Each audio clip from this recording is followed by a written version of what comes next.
الذين يستمعون القول فيتبعون أحسنه أولئك الذين هداهم الله وأولئك هم أولو الألباب. أعوذ بالله من الشيطان الرجيم. بسم الله الرحمن الرحيم. إن الذين توفاهم الملائكة ظالمي أنفسهم قالوا فيم كنتم. إن الذين توفاهم الملائكة ظالمي أنفسهم، بے شک وہ لوگ کہ جب فوت کرتے ہیں ان کو فرشتے اس حال میں کہ وہ اپنے آپ پر ظلم کرنے والے ہوتے ہیں تو پھر فرشتے ان سے پوچھتے ہیں فیما. فیما یہ اصل میں فی اور ما ہے، میم الف ما، تو اس کا الف گرا ہوا ہے. فی کا مطلب میں اور ما کیا، کس، یعنی کس میں تھے تم، یعنی تم کس حال میں تھے، یعنی یہ ایک ڈانٹ کا انداز ہے. یعنی تم کیا کرتے رہے اپنی زندگی میں، تم کس حال میں تھے تم، یعنی تمہیں اللہ کی عبادت کرنی چاہیے تھی، تمہیں اللہ کے احکامات کے مطابق، اسلام کے مطابق زندگی گزارنی چاہیے تھی، تم نہیں گزارتے تھے، تم کس حال میں تھے. ایک تو یہ پتہ لگا اس آیت کریمہ سے کہ بہت سارے فرشتے فوت کرتے ہیں. تو کیا بہت سارے فرشتے فوت کرتے ہیں یا ملک الموت جو موت کا فرشتہ ہے وہ فوت کرتا ہے؟ یہ قرآن میں ایک جگہ پر اللہ فرماتے ہیں اللہ فوت کرتے ہیں، اللہ یتوفی الانفس حین موتها. تو کون فوت کرتا ہے؟ اللہ ہی فوت کرتے ہیں. تو پھر یہاں فرشتوں کا ذکر ہے. فرشتے تو بھیجے جاتے ہیں، روح قبض کر کے بھیجے.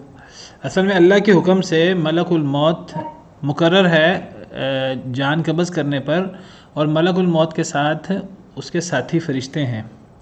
تو وہ فرشتے مل کر روح قبض کرتے ہیں، اور آپ سمجھیے آخری جھٹکا وہ ملک الموت دیتا ہے یا آخری دم ملک الموت نکالتا ہے، اور اس کے ساتھی ہیں بہت سارے فرشتے، اور یہ سارا کام اللہ کے حکم سے ہوتا ہے.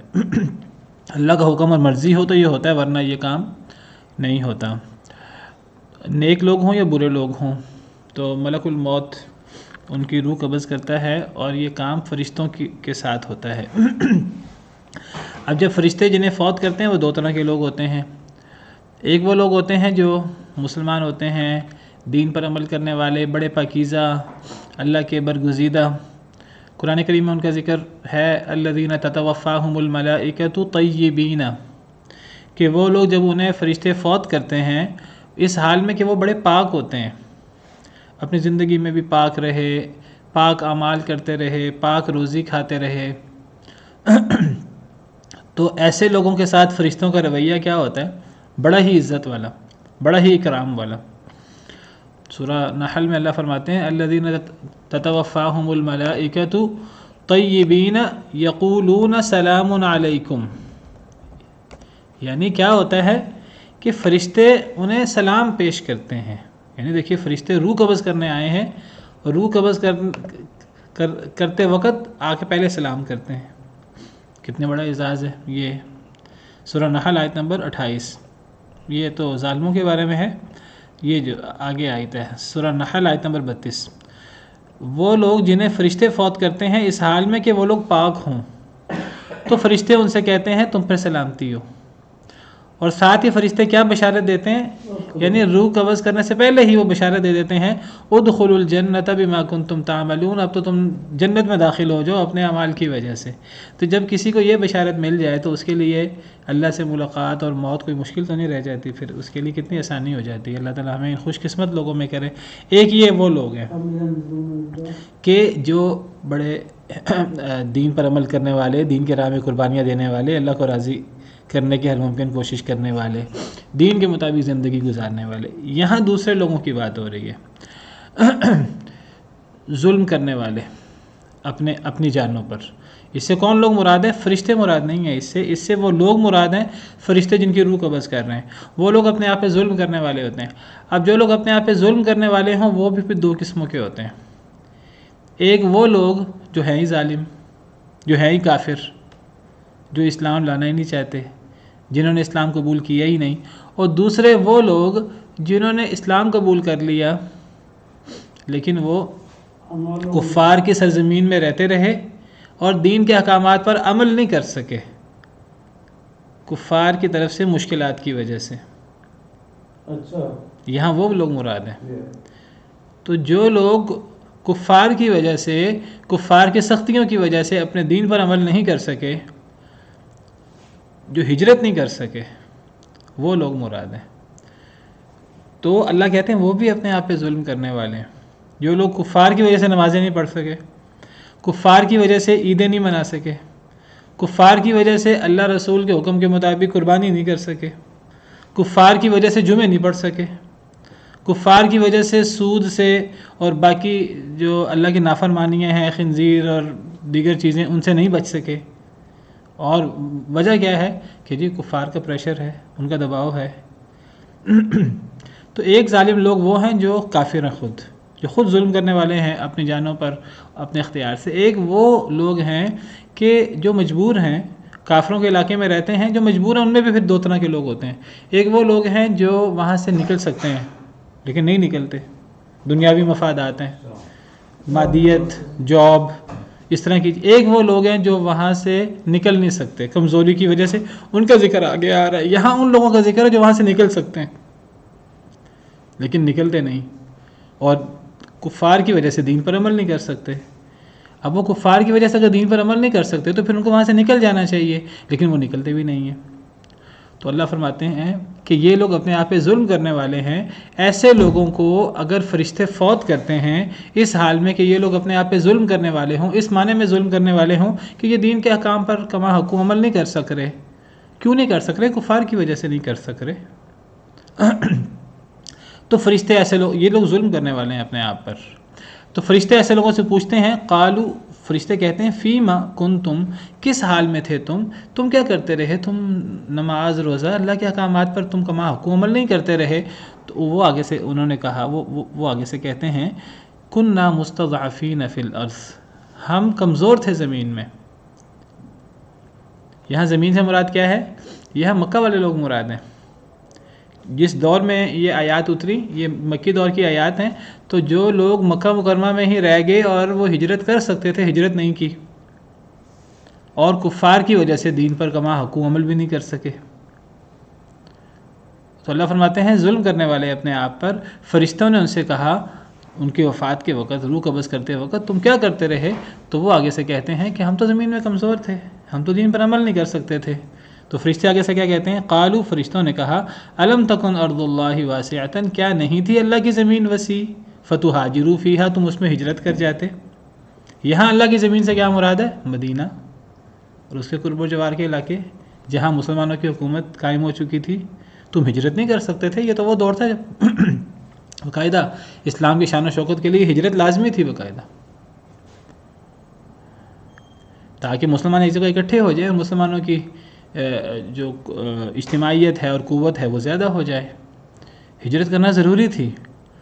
اور جو لوگ ہجرت نہ کرتے بغیر عذر کے، یعنی کچھ لوگ تو تھے ہجرت کر نہیں سکتے تھے، ہجرت کرنے والا ہے نہیں، سفر کرنے والا ہے نہیں، نکل نہیں سکتے، عورتیں، بچے، بوڑھے. لیکن ایک جوان لوگ ہیں، ہجرت کر سکتے ہیں، مکہ چھوڑ سکتے ہیں، لیکن نہیں چھوڑا، دنیاوی اپنے مفادات کی وجہ سے، دیگر صورتوں کی وجہ سے. تو فرشتوں نے ان سے کہا کیا اللہ کی زمین وسیع نہیں تھی، تم ہجرت کر جاتے؟ تو یہ کننا مستضعفین فی الارض سے مراد مکہ کی زمین ہے. انہوں نے کہا ہم تو زمین میں کمزور تھے، یعنی مکہ میں.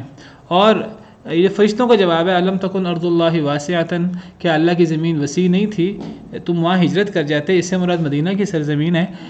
اگرچہ شان نزول تو اس کا مکہ مدینہ کے تناظر میں ہے، لیکن یہ آیت کریمہ عام ہے. اللہ فرماتے ہیں فاولئک مأواہم جہنم، ان لوگوں کا ٹھکانہ جہنم ہے، والعیاذ باللہ، وساءت مصیرا، بہت برا ٹھکانہ ہے. کون لوگ؟ یہ وہ لوگ ہیں جو کفار کی سرزمین میں رہتے ہیں اور کفار کی سرزمین میں رہنے کی وجہ سے دین پر عمل نہیں کر سکتے. نماز، جمعہ، عیدیں، قربانی، جو اسلام کے شعارات ہیں ان پر عمل نہیں کر سکتے. اذان نہیں ہو سکتی، عمل نہیں ہو سکتا دین پر، اور کفار کرنے نہیں دیتے. اور اب یا تو کچھ لوگ کفار کے علاقے میں رہتے ہیں اور ان پر اپنے دین پر عمل کرنا مشکل نہ ہو تو ایک الگ بات ہے، یا کچھ لوگ باقاعدہ دین کی دعوت دے رہے ہیں، ٹھیک ہے مشکلات ہیں، لیکن وہ مشکلات کے باوجود وہ دین کی دعوت دے رہے ہیں، دین کو غالب کرنے کی کوشش کر رہے ہیں، جس طرح نبی صلی اللہ علیہ وسلم کی کیفیت تھی مکہ مکرمہ میں. مشکلات بہت زیادہ تھیں، جان کا تک کا خوف تھا، لیکن اللہ کے دین کے غلبے کے لیے، دعوت کے لیے یہ سب کچھ برداشت کیا ہوا تھا. یہاں یہ کیفیت نہیں ہے، یہاں دعوت بھی نہیں دے سک رہے اور دین پر عمل بھی نہیں کر سک رہے، بلکہ ان کا کفار کے علاقے میں رہنا کفار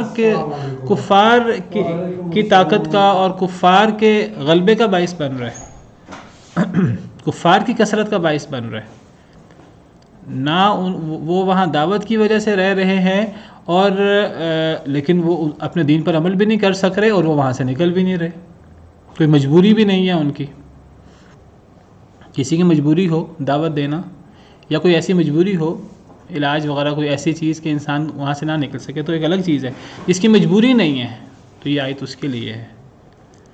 اللہ فرماتے ہیں کہ یہ عذر پھر کام نہیں آئے گا قیامت کے دن. فرشتے باقاعدہ ان کی روح قبض کرتے وقت ان سے کہیں گے اللہ کی زمین وسیع تھی، تمہیں ہجرت کر جانی چاہیے تھی، اور اگر وہ ہجرت کر سکتے تھے لیکن ہجرت نہیں کی تو فرشتے تو پھر اللہ کہتے ہیں ان لوگوں کا ٹھکانہ جہنم ہے. وساعت مصیرہ، بہت برا ٹھکانہ ہے. الا المستضعفین من الرجال والنساء والولدان، سوائے کمزور لوگوں کے مردوں سے اور عورتوں سے اور بچوں سے. لا یستطیعون حیلۃ، جو نہیں طاقت رکھتے تھے کسی حیلہ کی، کوئی تدبیر کی. ولا یہتدون سبیلا، نہیں وہ راہ پاتے تھے کسی رستے کی، کوئی تدبیر، کوئی رستہ انہیں نہیں ملتا تھا کہ وہ نکلیں کیسے یہاں سے. بچے ہونے کی وجہ سے وہ نہیں نکل سکتے تھے، عورتیں ہونے کی وجہ سے نہیں نکل سکتی تھیں، یا بوڑھے مرد، کمزور مرد، بوڑھے یا مریض جو اپنے بڑھاپے یا مرض کی وجہ سے وہاں سے نہیں نکل سکتے تھے، وہ مستثنا ہیں. اگر وہ مجبوری کی وجہ سے وہ کفار کے علاقے سے نہ نکل سکیں تو وہ پھر وہاں رہتے رہیں اور وہ اسلام کے شاعر پر، اسلام کے احکامات پر عمل نہ کر سکیں، انہیں تو گنجائش مل سکتی ہے، وہ مستثنا ہیں.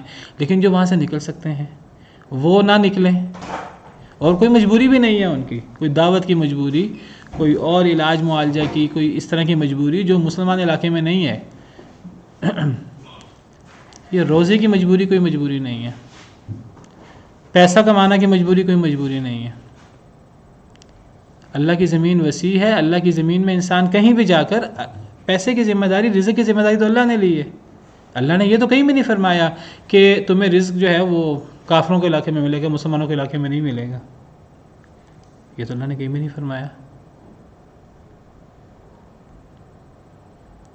جو بندہ بغیر کسی وجہ کے کفار کے علاقے میں رہتا ہے، کفار کے علاقے میں رہنے کا کوئی اس کا دینی مقصد بھی نہیں ہے، اس کا کفار کے علاقے میں رہنے سے کفار کو سپورٹ ملتی ہے اور اس کے لیے دین کے احکامات پر عمل کرنا مشکل ہے اور اس کی کوئی مجبوری نہیں ہے دعوت کی یا کوئی اس قسم کی، تو ایسے شخص کے لیے بڑے سخت وعید ہے قرآن و حدیث میں کفار کے علاقے میں رہنے کی. نبی صلی اللہ علیہ وسلم کا ارشاد ہے، آپ نے فرمایا ایک حدیث مبارکہ میں، انا بریء من کل مسلم، اگر مجھے حدیث مل جائے تو میں آپ کو، مع مشرکین، اصل میں اس طرح کی ایک اور حدیث بھی ہے، ہاں جی یہ میرے خیال میں شاید ہے، میں ہر اس مسلمان سے بری ہوں جو مشرک کے ساتھ ہوتا ہے. اور یہ بھی ہاں جی آپ نے فرمایا انا بریء من کل مسلم مقیم بین اظہر المشرکین، میں ہر اس مسلمان سے بری ہوں، بیزار ہوں، مسلمان سے میں بیزار ہوں. نبی فرما رہے ہیں، نبی مسلمان سے کیسے بیزار ہو سکتے ہیں؟ وہ مسلمان جو مشرکوں کے درمیان رہتا ہے بغیر کسی وجہ کے، کوئی مقصد نہیں ہے دین کا غلبہ، دین کی دعوت، کوئی اور مقصد.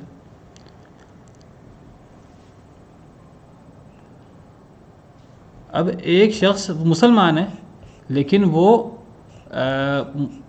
کفار کے دباؤ کی وجہ سے، کفار کے علاقے میں رہنے کی وجہ سے وہ نماز نہیں پڑھ سکتا، اذان نہیں ہو سکتی، جمعہ نہیں پڑھ سکتا، عیدین نہیں پڑھ سکتا. ہم ان چیزوں کو اہمیت ہی نہیں دیتے. کئی مرتبہ ان چیزوں کی بہت بڑی اہمیت ہے. وہ قربانی نہیں کر سکتا، سود سے، باقی چیزوں سے بچنا اس کے لیے بہت مشکل ہو جاتا ہے، حلال حرام کے مسئلے اس کے لیے پیدا ہو جاتے ہیں، لیکن وہ بیٹھا ہوا ادھر، وہاں اس کی روزی روٹی بہتر ہے، اگر وہ مسلمانوں کے علاقے میں آئے گا تو وہاں حالات کمزور ہیں، اللہ کی طرف سے آزمائش ہوتی ہے، جی وہاں تو بجلی پہنچ جاتی ہے، وہاں تو یہ بڑے مسئلے ہیں، وہاں تو یہ بڑے مسئلے ہیں، یہ چھوٹے چھوٹے مسئلے ان کی وجہ سے انسان اپنا دین برباد کر دیتا ہے۔ ایسا علاقہ جہاں اذان ہی نہیں ہوتی، اللہ کا نام ہی نہیں گونجتا، کتنا بے برکت علاقہ ہوگا، اور جہاں سر عام اللہ کا انکار ہوتا ہے، اور مسلمان علاقوں میں بڑی جو ہے اللہ کی نافرمانی ہوتی ہے، لیکن چلو اذانیں تو ہو رہی ہیں، اللہ کا نام تو فضاؤں میں گونج رہا ہے۔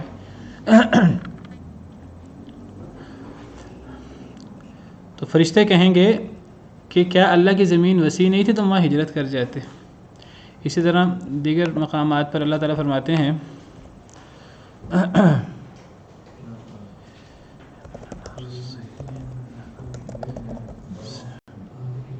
سورہ عنکبوت آیت نمبر 56، اللہ فرماتے ہیں یا عبادی الذین آمنوا ان ارضی واسعۃ فایای فاعبدون۔ یا عبادی الذین آمنوا، اے میرے وہ بندو جو ایمان لائے ہو، بے شک میری زمین بڑی وسیع ہے، فایای فاعبدون، پس خاص میری ہی تم عبادت کرو۔ کیا مطلب ہے اس بات کا کہ اے میرے بندو میری زمین بڑی وسیع ہے، میری عبادت کرو۔ اللہ کی عبادت کا زمین کے وسیع ہونے سے کیا تعلق ہے؟ اس کا تعلق ہے کہ اگر اللہ کی کسی ایسی زمین میں، ساری زمین اللہ کی ہے، وہ کافروں کے علاقے ہوں، مسلمانوں کے علاقے ہوں، اگر کسی علاقے میں مسلمان اللہ کی عبادت نہیں کر پا رہے، اللہ کے احکامات پر عمل نہیں کر پا رہے، لیکن روزی ان کو فراخ ملی ہوئی ہے، وہ چونکہ ہمیں روزی فراخ ملی ہوئی ہے، کمائی اچھی ہو جاتی ہے، تو دین کا کیا مسئلہ ہے؟ دین کی کون سی اہمیت ہے؟ اللہ کی عبادت نہیں ہو رہی تو نہیں ہو رہی، کیا فرق پڑ جاتا ہے؟ روزی تو اچھی مل رہی ہے۔ تو اللہ فرماتے ہیں نہیں، اے میرے وہ بندو جو ایمان لائے ہو، میری زمین بڑی وسیع ہے، تمہیں خاص میری عبادت کرنی ہوگی، دین پر عمل کرنا سب سے اہم ہے۔ اللہ کی زمین وسیع ہے، کسی اور زمین میں چلے جاؤ، ہجرت کر جاؤ۔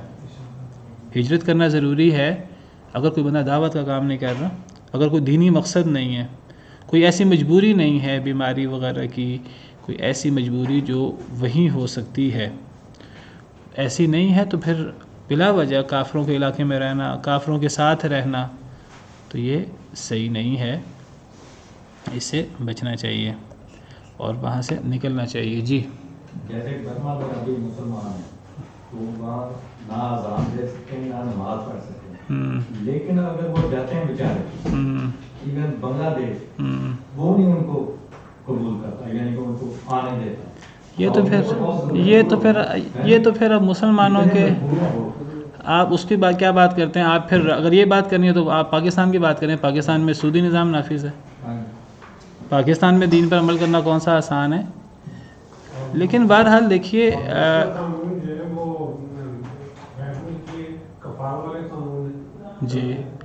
جی بہرحال، لیکن دیکھیے اسٹیٹمنٹ تھی فواد چودھری کی، اس نے کہا جس کو ابایا پہنا ابایا پہنا ہے، جس کو جینس پہنی ہے جینس پہنے۔ یہ اس نے کس طرح کا اسٹیٹمنٹ دی؟ ملکوں میں زیادہ اچھا بولتے ہیں، نہ بھی بولتے ہیں، اور نہ رشوت چلتی ہے وہاں پہ۔ دیکھیے جی، دیکھیے کون جاتا ہے مسجدوں میں؟ یہ تو باتیں ہی ہیں نا، مسجدوں میں چلے جاتے ہیں جو لوگ رہتے ہیں باہر، ہمیں پتہ ہے کہ نمازیں چھوڑے جمعے نہیں پڑھے جاتے، عیدیں نہیں پڑھی جاتی، مجبوریاں آ جاتی ہیں، حلال و حرام کے مسائل ہیں، اذان نہیں ہوتی۔ دیکھیے بہت بڑا مسئلہ ہے، میں کہتا ہوں کسی معاشرے میں اذان نہ ہونا یہ اتنا بڑا مسئلہ ہے کہ اگر کسی علاقے میں اذان نہیں ہوتی تھی، اس علاقے میں نبی صلی اللہ علیہ وسلم حملہ کر دیتے تھے، اور کسی علاقے سے اذان کی آواز آتی تھی، یہ اس بات کی علامت ہوتی تھی کہ یہاں حملہ نہیں کرنا، یہ مسلمان ہے۔ دیکھیے باقی مسلمانوں کے اندر کمیاں کوتاہیاں ہوتی ہیں، وہ کمیاں کوتاہیاں ہوتی ہیں، تو اب زیادہ گناہ کہاں ہے اور کم گناہ کہاں ہے، کہاں پھر دین پر عمل کرنا نسبتاً آسان ہے۔ اصل میں جب دین ہماری پرائرٹی ہو تو پھر یہ چیزیں آئیں گی، اگر دین ہماری پرائرٹی نہیں ہے، اگر ہیلے بہانے کرنے ہیں تو ہیلے بہانے تو پھر تو یورپ جو ہے وہ اس سے بہتر دین کے اعتبار سے، دنیا کے اعتبار سے کوئی علاقہ ہوگا ہی نہیں، پھر امریکہ سے بہتر کوئی علاقہ ہوگا ہی نہیں دین دنیا کے اعتبار سے، اگر ہماری پرائرٹی دین نہیں ہے تو۔ بہرحال یہ قرآن کی آیت ہمارے سامنے ہے، اور یہ آیت سب کے لیے ہے، اور اس آیت پہ ہم نے غور کرنا ہے، بہانے تراشنے کی بجائے اللہ سے ڈرتے ہوئے غور کرنا ہے۔ یہ آیت ان مسلمانوں کے بارے میں ہے جو مکہ مکرمہ میں تھے اور مکہ مکرمہ میں ہجرت نہیں انہوں نے کی، حالانکہ ہجرت کر سکتے تھے لیکن ہجرت نہیں کی. ہجرت نہ کرنے کی وجہ سے دین کے بہت سارے احکامات پر عمل نہیں کر سکتے تھے. تو اللہ نے ذکر کیا ہے، اور یہ بات اللہ ہی جان سکتے ہیں کہ جب فرشتوں نے انہیں فوت کیا تو کیا کیفیت تھی. تو اللہ نے ان کو اور فرشتوں کا مکالمہ ذکر کیا کہ فرشتوں نے ان سے کہا تم کیا کرتے رہے؟ انہوں نے کہا ہم کمزور تھے اس لیے ہم زیادہ دین پہ عمل نہیں کر سکے. تو فرشتوں نے ان سے کہا کہ اللہ کی زمین وسیع تھی، تم ہجرت کر جاتے. اب اللہ کا فیصلہ سن لیجئے، فَأُولَٰئِكَ مَأْوَاهُمْ جہنم، ان کا ٹھکانہ جہنم ہے، وَسَاءَتْ مَصِيرًا، بہت برا ٹھکانہ ہے. اب دیکھیے ایک انسان جتنی دلیلیں جتنی حجتیں بہانے پیش کر سکتا ہے پیش کرے. ایک انسان کو پتہ ہوتا ہے اندر سے، بل الانسان علی نفسہ بصیرہ ولو القی معاذیرہ، انسان کو پتہ ہوتا ہے اندر سے کہ جتنے عذر پیش کرے صحیح بات کیا ہے. انسان اگر خود جائزہ لے اللہ سے ڈرتے ہوئے تو انسان کے سامنے بہت ساری چیزیں واضح ہوتی ہیں. اگر کوئی سمجھتا ہے کہ ٹھیک ہے وہاں دین پر زیادہ عمل ہو سکتا ہے تو ٹھیک ہے وہ وہیں رہے. پھر بہرحال قرآن کے آیتیں واضح ہیں. الا المستضعفین من الرجال والنساء والولدان، ہاں جو کمزور ہیں، جو نکل نہیں سکتے، جن کی مجبوریاں ہیں، کمزور مرد ہیں یا عورتیں ہیں یا بچے ہیں، جو کوئی تدبیر کی طاقت نہیں رکھتے، جو کوئی رستہ نہیں پاتے کہ وہ کیسے نکل سکیں. اور پھر میں نے ذکر کیا دینی مجبوریاں بھی ہیں. جو لوگ دعوت کی وجہ سے رہتے ہیں وہ تو بہت بڑا جہاد کر رہے ہیں، اس سے بڑا جہاد کوئی نہیں ہے. نبی صلی اللہ علیہ وسلم مکہ سے نہیں نکلنا چاہتے تھے، حالانکہ آپ کے لیے مکہ کی زندگی اجیرن ہوئی ہوئی تھی، آپ کے لیے مسلمانوں کے لیے آپ نہیں نکلنا چاہتے تھے. کوئی بندہ دعوت دے رہا ہے تو دعوت تو اتنا بڑا کاز ہے کہ اس کے لیے ہر قسم کی آزمائش برداشت کی جا سکتی ہے. کوئی آپ کا جواب آ گیا، ان کے لیے نہیں ہے جو طاقت ہی نہیں رکھتے ہجرت کرنے کی، وہ مستثنا ہے. جن کی دینی مجبوریاں ہیں وہ مستثنا ہیں. جس کی کوئی ایسی مجبوری ہے بیماری وغیرہ وہ مستثنا ہے. جن کی مجبوری نہیں ہے لیکن پھر وہ بس وہ رہ رہے ہیں اپنی زندگی گزارنے کے لیے. جو شوقیہ جاتے ہیں وہاں جو شوقے جاتے ہیں خود غور کر لیجئے سائد کی روشنی میں. میں وہی تو عرض کر رہا ہوں، میں کہہ رہا ہوں کہ یہ چیز اتنی سیدھی نہیں ہے، یہ اتنی ہلکی نہیں ہے. یہ چیز قرآن کی آیت ہمارے سامنے ہے. ہم نے تو آج تک یہ سنا ہے کہ دین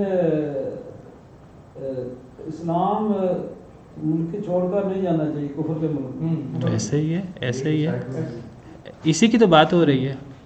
فرمایا فَأُولَٰئِكَ عَسَى اللَّهُ أَن يَعْفُوَ عَنْهُمْ، یہی لوگ ہیں شاید اللہ انہیں معاف کر دے، شاید اللہ انہیں معاف کر دے، یہ جو کمزور ہیں.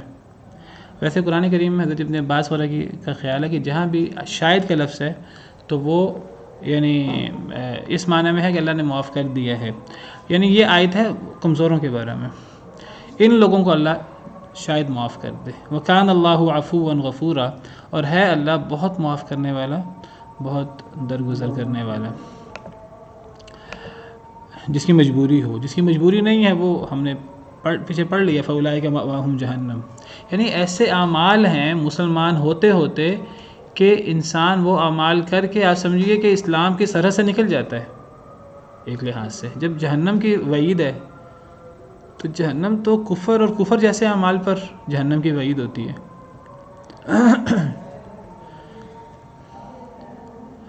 وَمَن يُهَاجِرْ فِي سَبِيلِ اللَّهِ، اور جو ہجرت کرے اللہ کے راستے میں، یجد فی الارض مراغما کثیرا وسعا، وہ پائے گا زمین میں بہت فراخی اور وسعت. اچھا یہ بعض دفعہ نا یہ ہماری اذان ہوتی ہے گھڑی میں تو بعض لوگ کہتے ہیں اذان کے وقت نا آپ بند کر دیا کریں. آپ لوگوں کے ذہن میں بھی آتا ہوگا اور آن لائن میں بھی کچھ لوگ کہتے ہیں کہ جی اذان کے وقت بند کر دیا کریں. تو ایک ہوتی ہے اذان جو باقاعدہ اذان ہو فزیکل، وہ اذان ہوتی ہے، اس کا جواب بھی دینا چاہیے. اور ایک ہوتی ہے یہ الارم گھڑی کا، یہ گھڑی میں اذان ہو رہی ہے تو یہ اذان کی حیثیت نہیں رکھتی، نہ اس کا جواب دینا ضروری ہے ہمارے لیے اور نہ یہ اذان ہے. اور اگر یہ اذان کہی جائے اور فزیکل اذان نہ کی جائے تو یہ اذان نہیں ہے. تو بھی اذان ہے ان کا جواب دینا چاہیے. دیکھیے تو وہ جو فزیکل اذانیں ہوتی ہیں وہ اذانیں ہیں، انسان اگر ایک کا جواب دے واللہ عالم تو انشاءاللہ کفایت کر جائے گا. ویسے میں بات کر رہا ہوں کہ یہ جو گھڑی پہ اذان ہو یا موبائل پہ اذان ہو یا یہ ہماری ڈیجیٹل گھڑی ہے تو اس پہ اذان ہو تو یہ اذان کے حکم میں نہیں ہوتی. میں اس لیے اس اذان کے ساتھ ہم پڑھتے رہتے ہیں تو ہم صرف تب رکتے ہیں جب ہماری فزیکل اذان ہوتی ہے. یہ گھڑی میں اذان ہو رہی ہے. یعنی یہ اس بات کا علام ہے کہ عشاء کا وقت شروع ہو گیا ہے. جی ہماری اصل میں ہماری مسجد میں ساری اذانیں اول وقت میں ہوتی ہیں، تو عشاء کی ہم اپنی کلاس وغیرہ کی وجہ سے نا ہم نے اس کا ٹائم فکس کیا ہوا ہے. یہ عشاء کی ہے، یہ عشاء کی ہے. کسی اذان کو فکس کر سکتے ہیں، ہم تو اپنے کلاس کی وجہ سے ہم نے ایک ٹائم فکس کیا ہوا ہے نا. اذان پہلے نہیں کر سکتے. جی جی بالکل، یہ اب عشاء کا وقت ہو گیا ہے اس وقت، تو اس کے بعد اذان دے کے نماز پڑھی جا سکتی ہے. تو میں نے اس لیے وضاحت کر دی کہ وہ بعض لوگوں کے ذہن میں ہوتا ہے کہ اذان ہو رہی ہے تو بات نہیں ہونی چاہیے، اذان کا جواب ہونا چاہیے. تو یہ جو الارم والی اذان ہوتی ہے یا ڈیجیٹل، یہ الارم کی حیثیت رکھتی ہے، اس کا جواب بھی دینا نہیں ہوتا، اس کا جواب دینے کی ضرورت نہیں ہوتی، اور یہ اذان کی حیثیت نہیں رکھتی. وَمَن يُهَاجِرْ فِي سَبِيلِ اللَّهِ يَجِدْ فِي الْأَرْضِ مُرَاغَمًا كَثِيرًا وَسَعًا، جو ہجرت کرے اللہ کے راستے میں وہ پائے گا زمین میں فراخی بہت زیادہ اور وسعت. یعنی انسان کہتا ہے کہ میں اب سارا گھر بار چھوڑ کر اب دوسرے علاقے میں ہجرت کروں تو میں نئے سرے سے اب کمائی کروں گا، نئے سرے سے جاب سیٹ کروں گا، نئے سرے سے گھر بار بناؤں گا، تو بڑا مشکل لگتا ہے کہ انسان کو ہجرت کرنا. اللہ فرماتے ہیں کہ ہجرت کرنا انسان کو مشکل لگتا ہے، لیکن اللہ کا وعدہ یہ ہے کہ جو اللہ کے لیے ہجرت کرے، کسی جگہ پر دین پہ عمل کرنا مشکل ہے، وہ دین بچانے کے لیے اگر ہجرت کرے تو اگر وہ دوسرے علاقے میں جائے گا، گھر بار چھوڑ کر سب کچھ چھوڑ چھاڑ کر اللہ کے لیے جب چھوڑے گا تو اگلی جگہ پر اللہ کا وعدہ ہے اللہ اسے فراخی زیادہ دیں گے، وسعت زیادہ دیں گے، وہ پہلے علاقے سے زیادہ وہاں رزق پائے گا. یہ اللہ کا وعدہ ہے، کیونکہ اس نے اللہ کے لیے ہجرت کی ہے اور اس نے اللہ کے لیے اپنا گھر بار چھوڑا ہے، سب کچھ چھوڑا ہے. یہ اللہ کا وعدہ ہے.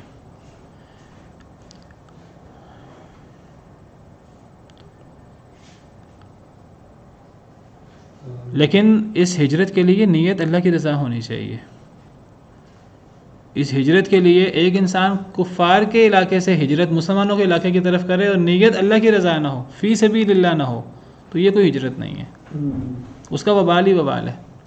چاہے انسان کافروں کے علاقے سے مسلمانوں کے علاقے میں آئے، لیکن اگر اس کا مقصد دنیاوی ہے، کاروبار ہے، کوئی مسلمان علاقہ زیادہ مالدار ہے، اس کا مقصد کاروبار ہے، اس کا مقصد دین بچانا نہیں ہے، تو اس کا کوئی ثواب نہیں ہے.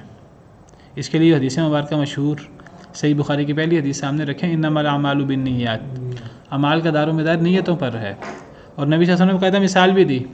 آپ نے فرمایا فمن کانت ہجرتہ الی اللہ ورسولہ فہجرتہ الی اللہ ورسولہ، جس کی ہجرت اللہ رسول کی طرف ہوتی ہے تو اس کی ہجرت اللہ اور رسول کی طرف ہوتی ہے، یعنی اس کو اس کا اجر ملے گا. ومن کانت ہجرتہ الی دنیا یصیبها او امرأۃ یتزوجها، جس کی ہجرت دنیا کے لیے ہے کہ دنیا پائے، تجارت کرے، مسلمان علاقے میں زیادہ تجارت کے مواقع ہیں، یا کسی عورت سے شادی کرنے کے لیے، دنیاوی مفادات کے لیے، فہجرتہ الی ما ہاجر الیہ، تو اس کی ہجرت اس کے لیے ہے جو اس نے ہجرت کی. اصل میں ایک شخص نے اس دور میں ہجرت، ایک شخص مکہ سے مدینہ آیا، وہ ایک عورت سے شادی کرنے کے لیے وہ مکہ سے مدینہ آیا، تو نبی صلی اللہ علیہ وسلم نے پھر فرمایا کہ یہ ہجرت نہیں ہے اور اس کا اجر ہجرت والا نہیں ہے. اسی لیے جب انسان جائے مکہ مکرمہ عمرہ کے لیے، حج کے لیے، اللہ نے اجازت دی ہے کہ انسان عمرہ حج کے ساتھ کاروبار بھی کر سکتا ہے. لیس علیکم جناح ان تبتغوا فضلا من ربکم، یا کاروبار کے علاوہ کسی کے رشتہ دار، جاننے والے، دوست احباب ان علاقوں میں رہتے ہیں، ایک بندہ کہتا ہے کہ چلو میں عمرہ کر لوں گا، حج کر لوں گا، ساتھ دوست احباب سے بھی مل لوں گا، میرے بچے وہاں رہتے ہیں، بچوں سے مل لوں گا، بیٹی بیٹا وغیرہ ان سے بھی مل لوں گا. انسان کو اپنی نیت رکھنی چاہیے کہ میں عمرہ کرنے جا رہا ہوں، میں حج کرنے جا رہا ہوں، اس کے ساتھ دوسرے مقاصد بھی حاصل ہو جائیں گے. باقاعدہ اپنی نیت ہمیں بنانی ہے اور اپنی نیت ہمیں ہر وقت تازہ رکھنی ہے. یہ نہیں کہ چلو میں نے تجارت کرنی ہے ساتھ عمرہ بھی ہو جائے گا، میں نے فلاں شادی میں شریک ہونا ہے، فلاں تجارت کی غرض سے مجھے جانا ہے، فلاں مجھے ملنے کی غرض سے جانا ہے، چلو ساتھ حج بھی ہو جائے گا، ساتھ یہ بھی ہو جائے گا. دین کی آپ نیت کریں، دنیا ساتھ حاصل ہو جائے گی. ایک صحابی نے کھڑکی رکھی گھر کے اندر اور ان سے یہ پوچھا گیا کہ کھڑکی کیوں رکھی ہے، تو کہا کہ ہوا آتی رہے۔ اب وہ کسی صحابی نے انہیں کہا، یہ نبی صلی اللہ علیہ وسلم نے انہیں کہا، واللہ عالم مجھے پکا یاد نہیں ہے، کہ اگر تم یہ نیت سے کھڑکی رکھتے کہ اذان کی آواز آئے تو تمہیں اذان کی آواز بھی آتی، ساتھ ہوا بھی آتی اور تمہیں ثواب بھی ملتا۔ ہمیں اپنی نیتوں کی اصلاح کرنی چاہیے۔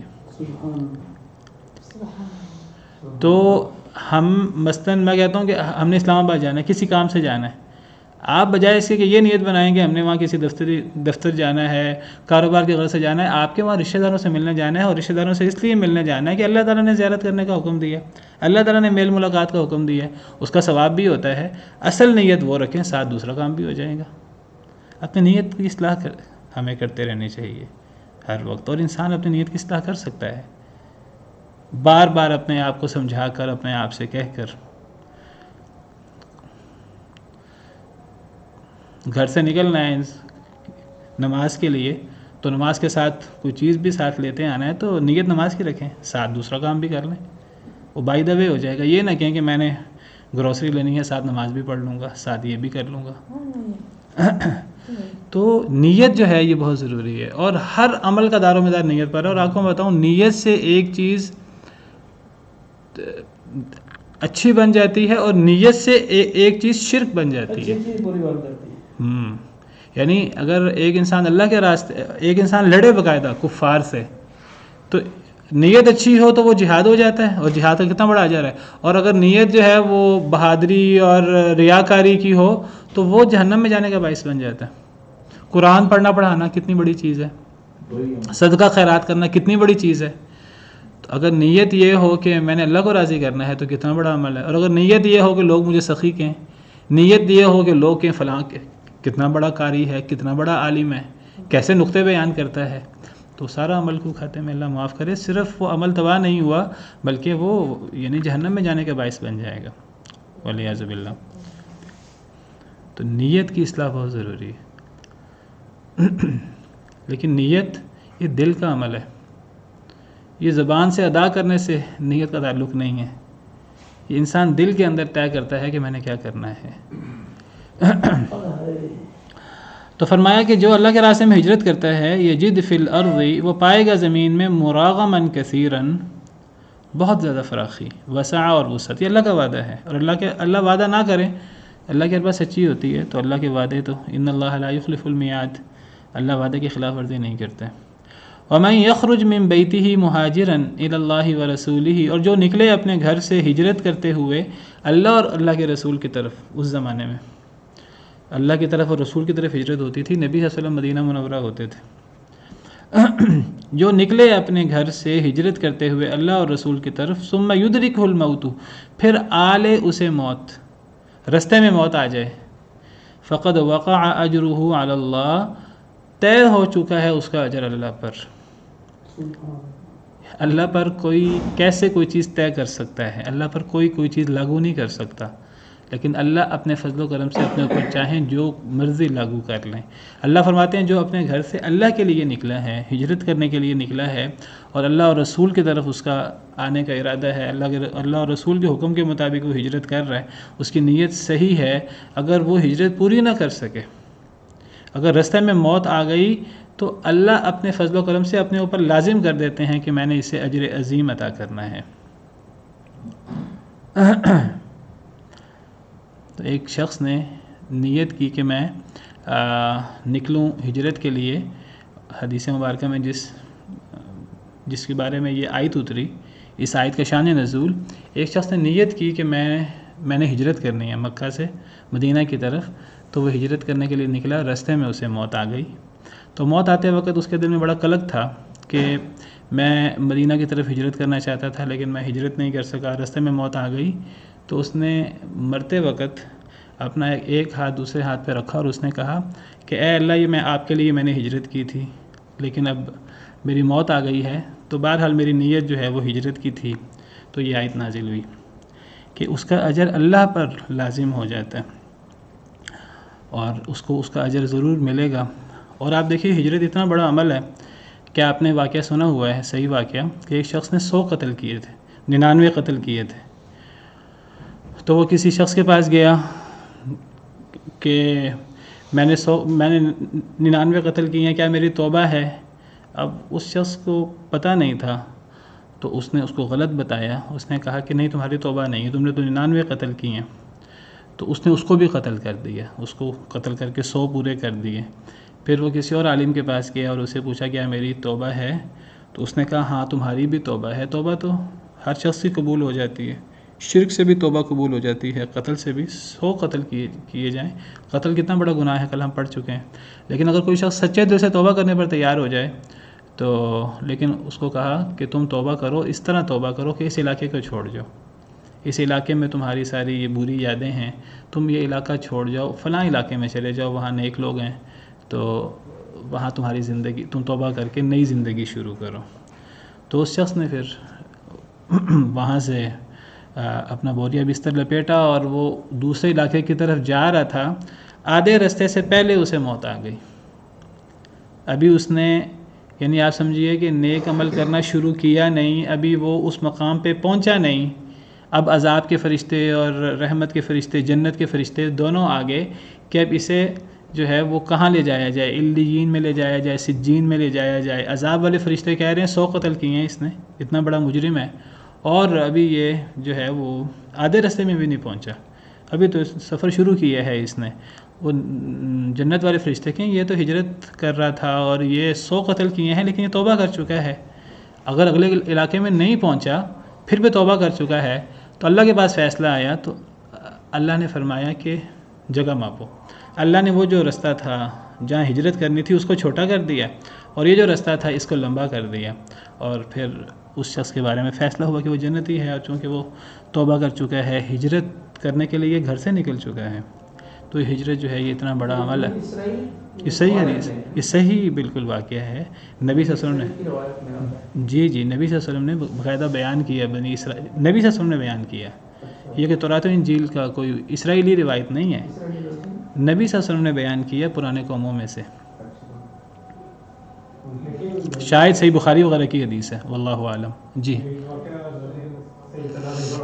یعنی دیکھیے اللہ کی توفیق ہے اور اللہ کے کام ہے، مطلب بہت تھوڑا عمل کرتا ہے اور اجر بہت زیادہ پا لیتا ہے، اور کئی لوگ اپنی نیتوں کی وجہ سے، اتنے شکوک و شبہات کی وجہ سے، اور پوری زندگی لگا کر بھی اللہ معاف کرے ان کا خاتمہ بھی شر ہوتا ہے، والعیاذ باللہ۔ تو بہرحال ایک بندہ اگر اللہ کے لیے کوئی بندہ کوئی چیز چھوڑے، گھر بار چھوڑے، اللہ کے لیے اپنی جاب وغیرہ سب کچھ چھوڑے اور اللہ کے حکم پر عمل کرتے ہوئے انسان دوسرے علاقے میں جائے، تو انسان کو وہاں لازماً فراخی ملے گی، وسعت ملے گی، رزق کی فراوانی ملے گی، اور دین تو ملے گا ہی جس دین کے لیے وہ جا رہا ہے ادھر، تو اس کا اجر اللہ پہ واقع ہو گیا۔ وَكَانَ اللَّهُ غَفُورًا رَحِيمًا، اور اللہ تعالیٰ بہت بخشنے والے، بہت رحم کرنے والے ہیں۔ وَإِذَا ضَرَبْتُمْ فِي الْأَرْضِ فَلَيْسَ عَلَيْكُمْ جُنَاحٌ أَن تَقْصُرُوا مِنَ الصَّلَاةِ إِنْ خِفْتُمْ أَن يَفْتِنَكُمُ الَّذِينَ كَفَرُوا، اور جب تم چلو زمین میں، جب تم سفر کرو زمین میں، جب یہ ضربہ یہ عرض کے ساتھ آئے تو اس کا مطلب سفر کرنا ہوتا ہے، ضربہ کا مطلب مارنا ہوتا ہے عام طور پر، اگر اس کے ساتھ مثل آ جائے، ضرب اللہ مثلا، ضرب لکم مثلا، تو پھر بیان کرنا مراد ہوتا ہے، ضربہ مثال بیان کی، اور اگر یہ عرض کے ساتھ آ جائے زمین کے ساتھ تو پھر زمین میں سفر کرنا، زمین میں چلنا مراد ہوتا ہے۔ اور جب تم چلو زمین میں، فَلَيْسَ عَلَيْكُمْ جُنَاحٌ، تو نہیں ہے تم پر کوئی حرج، أَن تَقْصُرُوا مِنَ الصَّلَاةِ، یہ کہ تم نماز قصر کر لو، إِنْ خِفْتُمْ أَن يَفْتِنَكُمُ الَّذِينَ كَفَرُوا، اگر تم ڈرو کہ فتنے میں ڈال دیں گے تمہیں کافر لوگ، یعنی اگر تم زمین میں سفر کرو اور تمہیں ڈر ہو کہ کافر تمہیں فتنے میں ڈال دیں گے، کافروں کی طرف سے خوف ہو، تو تم نماز قصر کر سکتے ہو، تمہیں کوئی حرج نہیں تم نماز قصر کرو۔ یہاں جو فلیس علیکم جناح ہے، تم پر کوئی حرج نہیں ہے، اس سے کہ بندہ یہ نہ سمجھو کہ چاہے تو ایک بندہ قصر کر لے، چاہے تو نہ کرے، نہیں، قصر کرنی چاہیے۔ جب اللہ نے قصر کرنے کی اجازت دی ہے، رخصت دی ہے، تو اللہ کو اچھا لگتا ہے کہ اللہ کی رخصتوں پر بھی عمل کیا جائے، تو ضرور قصر کرنی چاہیے اگر انسان سفر کرے۔ اچھا یہاں ہے اگر تمہیں ڈر ہو کہ تمہیں کافر فتنے میں ڈال دیں، یعنی اگر کافروں کا ڈر ہو، کافر پیچھے لگے ہوں یا دشمن کفار ہوں، تو تو یہ جو ان خفتم ان یفتنکم الذین کفروا، یہ جو شرط کا انداز ہے یہاں، یہ شرط باقاعدہ شرط نہیں ہے۔ قرآن کریم میں کئی مقامات پر اللہ نے ایسے احکامات دیے ہیں کہ جہاں اللہ نے ایک شرط کا انداز اپنایا ہے لیکن وہ شرط نہیں ہے، اس کو ہم عربی زبان میں یا شریعت کی اصطلاح میں علماء کہتے ہیں خرج مخرج الغالب، کہ ایک اکثریتی حالات کے مطابق، غالب حالات کے مطابق ایک بات مشروط کر دی جاتی ہے، مشروط ہوتی نہیں ہے۔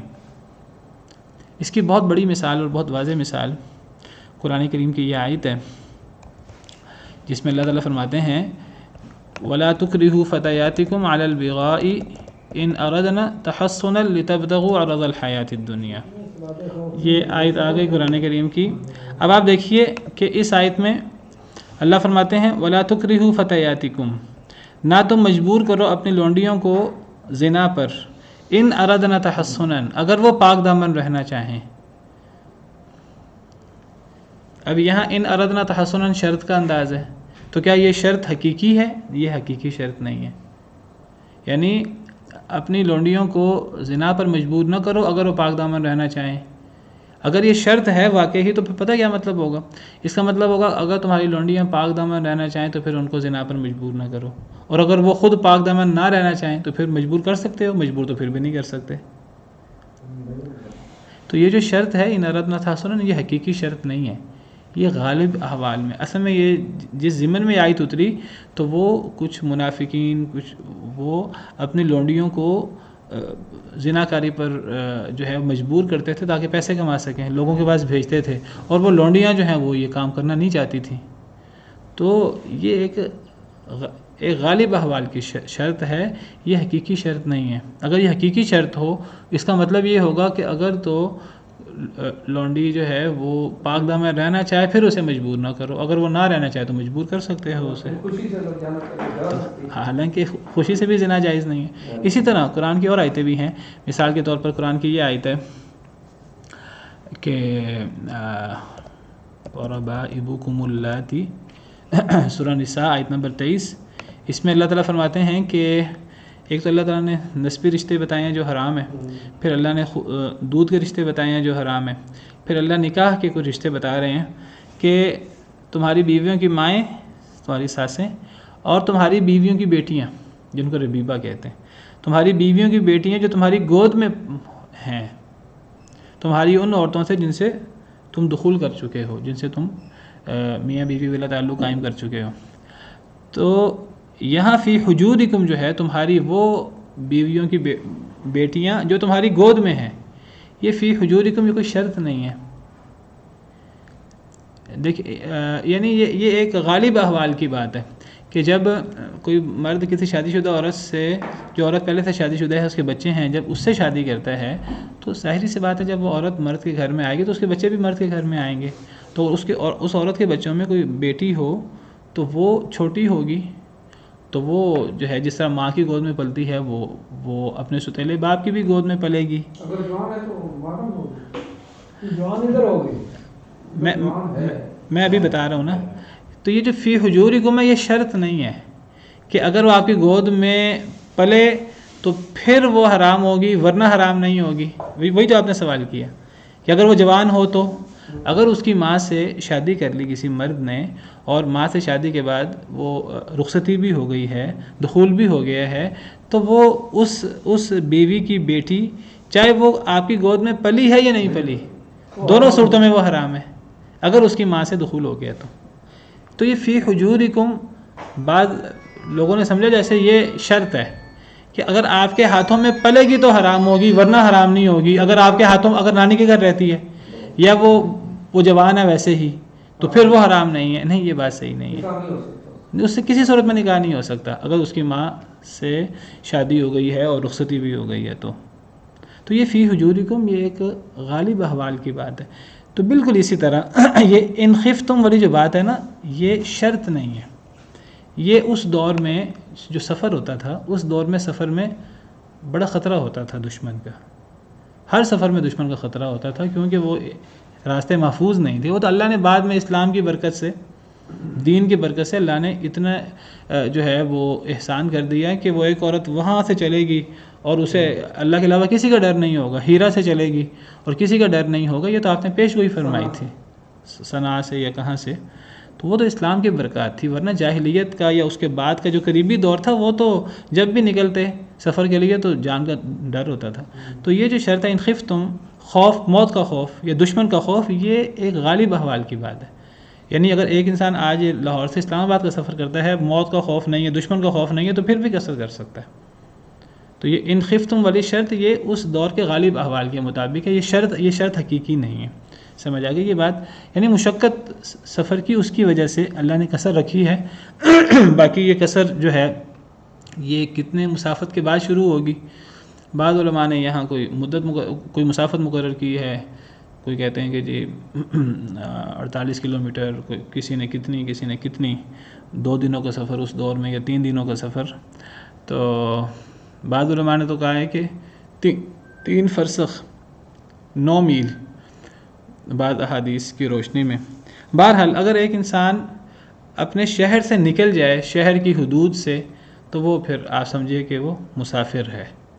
اپنے شہر کی حدود سے نکل جائے تو پھر آگے یہ مسئلہ یہ ہے کہ سفر کے درمیان تو قصر کرے گا. اگر وہ کسی ایسے علاقے میں چلا جاتا ہے جہاں اس نے ٹھہرنا ہے، تو اب کتنے دن ٹھہرنے پر قصر کرے گا؟ اس کے بارے میں نبی کریم صلی اللہ علیہ وسلم سے کچھ ثابت نہیں ہے کہ آپ نے کچھ دن مقرر کیے ہوں. آپ نے بعض سفر کی، ایک تو ہے درمیان سفر کے دوران کا معاملہ، وہ تو قصر ہوگی، شہر سے نکلنے کے بعد قصر شروع ہو جائے گی. لیکن اب درمیان میں تو قصر ہوگی. آپ نے مدینہ سے مکہ کا سفر کیا، درمیان میں تو قصر ہے. اب مکہ پہنچنے پر تو کتنے دن قصر ہوتی رہے گی. تو نبی صلی اللہ علیہ وسلم بعض جگہوں پر 3 دن ٹھہرے، بعض جگہوں پر 4 دن ٹھہرے، بعض جگہوں پر آپ 15 دن بھی ٹھہرے، 19 دن بھی ٹھہرے. آپ جن جگہوں پر جتنا ٹھہرے آپ نے اتنا عرصہ قصر کی. اب اس میں علماء کہتے ہیں، بعض علماء کی رائے یہ ہے کہ اصل میں آپ کو ڈاؤٹ تھا، شک تھا، آپ کو یقین نہیں تھا اس دور کے حالات میں سفر لمبے ہوتے تھے، تو وہ ڈاؤٹ تھا، تو اس لیے آپ زیادہ بھی رہے تو آپ قصر کرتے رہے. تو شک ہو پھر تو انسان لمبا بھی قصر کر سکتا ہے. وہ کہتے ہیں کہ کم از کم آپ نے 3 دن قصر کیا ہے یا 4 دن قصر کیا. تو بعض علماء کہتے ہیں 3 یا 4 دن سے زیادہ قصر نہیں ہو سکتی.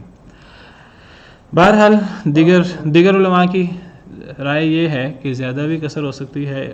احناف کے نزدیک 15 دن تک بھی قصر ہو سکتی ہے. بہرحال میرا جو رجحان، تو وہ جو میرا ذاتی رجحان ہے، میں کوئی عالم نہیں ہوں، لیکن بہرحال جو میں جس پہ عمل کرتا ہوں اپنے ناقص علم کے مطابق، مجھے تو یہ سمجھ آتی ہے کہ انسان جتنے دن بھی ٹھہرے سفر کی نیت سے تو انسان قصر ہی کرتا رہے گا. واللہ تعالی اعلم. اور راستے میں تو سفر میں تو قصر ہے نا، وہ یہاں سے ہم اسلام آباد جائیں یا اسلام آباد سے واپس آئیں، پہنچنے کے بعد بھی وہ قصر پڑ سکتا ہے یا کہ نہیں، جب اپنے شہر میں داخل ہو جائے گا، شہر کی حدود میں، تو پھر پوری شروع کر دے گا. میں ابھی گیا تھا حیدرآباد، تو وہاں میرا پیریڈ زیادہ ہو گیا، لیکن میں نے پوچھا انہوں نے کہا کہ ابھی آپ کا طے نہیں ہے. دیکھیے اگر تو شک ہے پھر تو جو ہے پھر تو 2 مہینے بھی انسان کرتا رہے، پھر تو اس میں کوئی اختلاف نہیں ہے. اختلاف ہے اگر پہلے سے طے ہو، جیسے ہم ٹکٹ وغیرہ کروا کے جاتے ہیں، تو اس میں یعنی زیادہ علماء کی رائے یہ ہے کہ 3 دن یا 4 دن، یہ جو ہے نا احتیاط کا تقاضا یہ ہے کہ اس سے زیادہ نہ آپ کریں. لیکن اصل میں نبی کریم صلی اللہ علیہ وسلم جب بھی ٹھہرے ہیں کسی جگہ، آپ 3 دن ٹھہرے ہیں، 4 دن ٹھہرے ہیں، 15 دن ٹھہرے ہیں، 19 دن ٹھہرے ہیں، آپ نے ہمیشہ قصر ہی کی ہے ٹھہرنے کے باوجود بھی. دیکھیے اگر ایک بندہ کسی جگہ جائے اور وہ مقیم ہونے کی نیت سے جائے، میں ایک علاقے میں جاتا ہوں کاروبار کرنے کے لیے، اور میں وہیں ٹھہر جاتا ہوں، چاہے اپنا گھر لے کر یا کرائے پہ، یا میں کہیں تعلیم حاصل کرنے چاہتا ہوں. لوگ یورپ چلے جاتے ہیں تعلیم حاصل کرنے کے لیے، اس طرح عرب علاقوں میں چلے جاتے ہیں تعلیم حاصل کرنے کے لیے. چاہے آپ عارضی ٹھہریں، چاہے آپ مستقل ٹھہریں، وہ آپ مقیم ہیں وہاں مسافر نہیں. رستے میں تو آپ قصر کریں گے، وہاں پہنچ کر آپ قصر نہیں کریں گے. لیکن اگر آپ کسی جگہ یعنی مسافر کی حیثیت سے گئے ہیں، آپ وہاں دائمی تجارت کرنے کے لیے نہیں گئے، دائمی پڑھنے کے لیے کئی سالوں کے لیے نہیں گئے، آپ وہاں عارضی طور پہ گئے ہیں 2-3 دن، 4 دن، ہفتہ، 2 ہفتہ، تو وہ انشاءاللہ انسان مسافر ہی ہے، تو انشاءاللہ اس کا حکم مسافر والا ہی ہوگا. واللہ ہاں اگر دوسروں کے ساتھ پڑھے گا مقیم امام کے پیچھے پوری نماز پڑھے گا. جس طرح لوگ عمرہ کرنے جاتے ہیں تو وہ مکہ مکرمہ میں مسجد نبی میں مسجد حرام میں وہاں ائمہ کے پیچھے پوری نماز پڑھیں گے. باقی الگ پڑھیں گے اگر تو وہ جو ہے وہ قصر پڑھیں گے. قصر کر سکتے نہیں بلکہ کرنی چاہیے. فرمایا کہ ان الکافرین کانوا لکم عدوا مبینا، بے شک کافر وہ ہیں تمہارے لیے واضح دشمن. چلیں اتنا ہی کافی ہے. سبحان ربک رب العزت عما یصفون وسلام علی المرسلین والحمد للہ رب العالمین.